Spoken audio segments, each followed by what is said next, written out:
Hey everyone, welcome back. We're diving into something pretty cool today, I think. Looking forward to it. Yeah. So, remembering those old photo albums?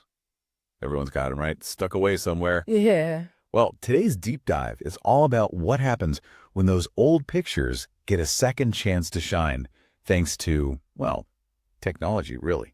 It's amazing what people can do with photos these days. It really is. And to get into all that, we're taking a look at this Facebook group.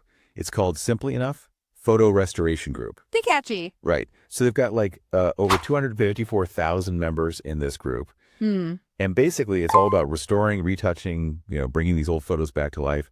I mean, their motto is committed to the harmonious preservation of memories. I mean, that's pretty cool. Yeah, I like that. So we've got this summary of like recent posts from the group, different requests people are making. And honestly, going through it, it's really amazing to see what people are asking for and what it like says about how we view photos and memories and all that. Absolutely. It's like a window into how people value their personal histories, but also broader historical trends too. Exactly. So, I mean, you see everything, right? Some requests are pretty straightforward, like, can you fix this tear? Or can you make this picture, I don't know, less blurry? But then there are these requests that are like super creative. One that stood out, someone wanted a photo of their friend with, wait for it, Chris Brown. Wow. Talk about a fan request. Right. It's like, how do you even begin to do that? Yeah. But it also shows you that photos aren't just, serious family history stuff. They could be fun. They could be playful. Oh, for sure. I mean, they can capture all sorts of emotions and moments. Absolutely.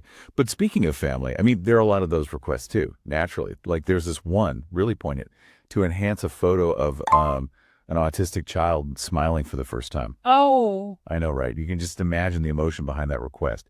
And then there were a ton of requests for military photos, grandparents in uniform. yeah, it seems like a lot of people are looking to connect with their past, especially through those kinds of images. Totally. It's like, these photos are these tangible links to, well, to people and places that, I don't know, maybe aren't around anymore. Yeah, and it's interesting how those requests often focus on specific time periods too. We see a lot for like World War I and World War II, for example. Huh.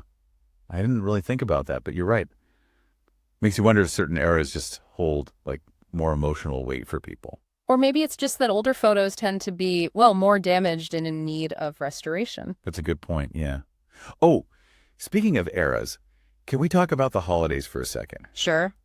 Because let me tell you, Christmas photos, they're everywhere in this group. Yeah. Like blurry Christmas walk photos, awkward family poses in front of the tree, you name it. Everyone wants those memories like polished up. Well, the holidays are, I mean, they're big times for making memories, right? Yeah. I think those photos become almost like, I don't know, relics of family traditions. Yeah, it's like it's capturing that holiday spirit, right? The good times. Right, exactly. So naturally, people want to restore them, maybe even pass them down. Like a visual inheritance, sort of. That's a good way to put it. But okay, let's get a little technical for a second.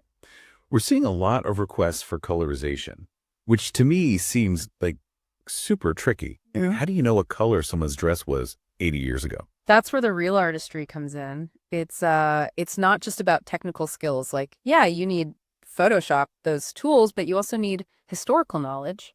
Oh, interesting. Early attempts at colorization, they often looked, well, kind of off because people were essentially just guessing. Now, restorers really do their research. They look at the time period, the clothing styles, even the types of dyes that were used back then. Wow. So it's almost like detective work, but with, pixels instead of clues. Exactly. And that's what makes it so fascinating, I think. Yeah. I mean, it's not just clicking a button. It's like actually bringing history back to life in full color. It really is.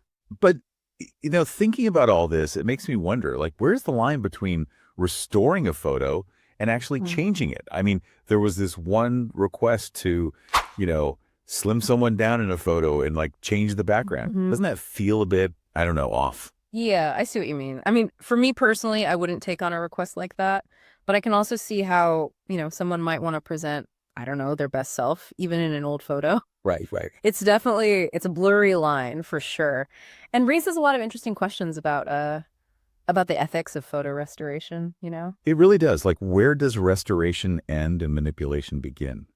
Ooh, that's a whole other deep dive waiting to happen. We'll have to add that to the list. But for now, I think it's safe to say that like we've uncovered a lot about what makes photo restoration so compelling. Definitely. I mean, it's this blend of, like we've been saying, our technology, but also, a deep connection to the past. And I think Yeah. each request tells its own story.